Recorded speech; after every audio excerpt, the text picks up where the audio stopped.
सम्पूर्णलाई नमस्कार। आज मेरो दुनट बिकेर फेरि म खुसी हौसलाको साथ फेरि अर्को पास राखेर अलरेडी पास राखेको थिएँ गाइस।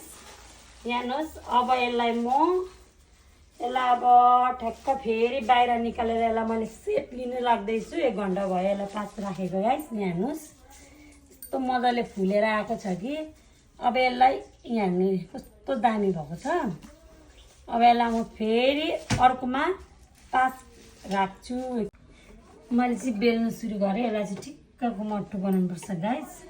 यो भरे फेरि फुल्छ, त्यही भएर यहाँ मैले यत्रो बेल्दैछु यसलाई चाहिँ। अनि अब कम्पनी चाहिँ होइन, यो घरमै अर्ग्यानिक, अब अर्ग्यानिक त के भन्नु होइन, आफ्नै प्रोडक्ट घरमा आफैले प्र्याक्टिस गरेर बनाएको दुनट हो यो चाहिँ गाइस।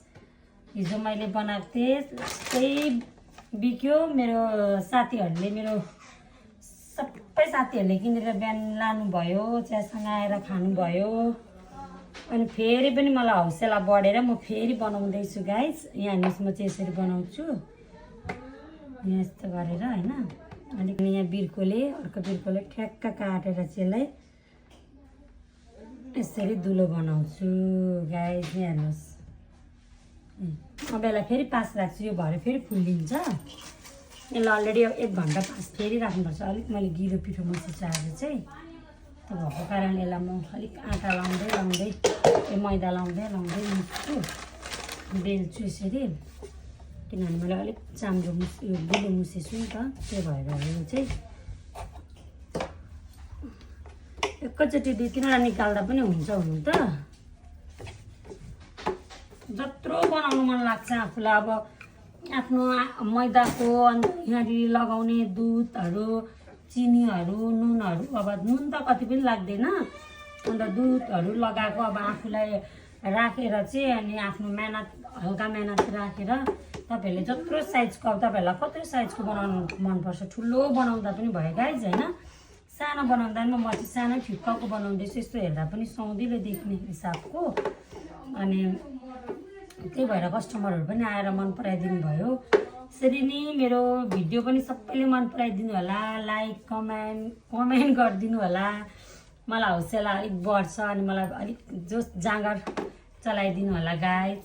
त्यति भन्दै अहिले म तपाईँहरूलाई पास राखेपछि फेरि देखाउँछु गाइज। अहिले चाहिँ मैले यो पिठो फेरि पास राखेर पनि फेरि अरूले चाहिँ ट्रेमा पास राख्नुहुन्थ्यो रुमालले छोपेर, तर मैले चाहिँ नयाँ प्लास्टिक निकालेर प्लास्टिकभित्र फेरि दुनट बनाएर चाहिँ त्यसलाई पास राखेको छु अलरेडी। यसलाई हावा पस्ने ठाउँ कहीँ पनि बाट दिएको छुइनँ मैले, यो अलरेडी सबतिरबाट छोपेको छु।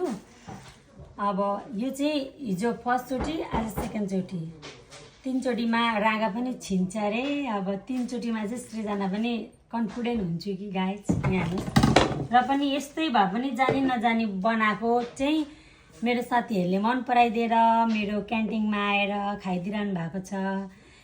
यो दुनट मात्रै होइन, मेरो क्यान्टिनमा चाहिँ थुक्पा, मोमो, चाउमिन, सिङ्गडा, पुरी अनि मटर आलु, त्यहाँदेखि यो दुनट पाउँछ गाइज।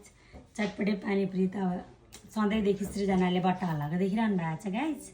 यति भन्दै अहिले फेरि म तपाईँलाई पकाएको भिडियो देखाउँछु। पनि सबैजनालाई नमस्कार। श्रेया एन्ड जस्टिना खाजा घरमा। हिजो कतिजना मेरो कस्टमरहरूले चाहिँ आज आउनु भएको थियो, हिजो बनाएको थियो दुनट, आज आउनु भएको थियो। अनि कस्टमरहरूले चाहिँ दुनट ला सकेछ, मैले खानु पाइनँ, कस्तो स्वादले खानु मन लागेको थियो भन्दै हुनुहुन्थ्यो। अनि अब सकिहाल्यो, मैले थोरै मात्रै ट्राई गरेको थिएँ, हुन्छ कि हुँदैन भनेर भयो।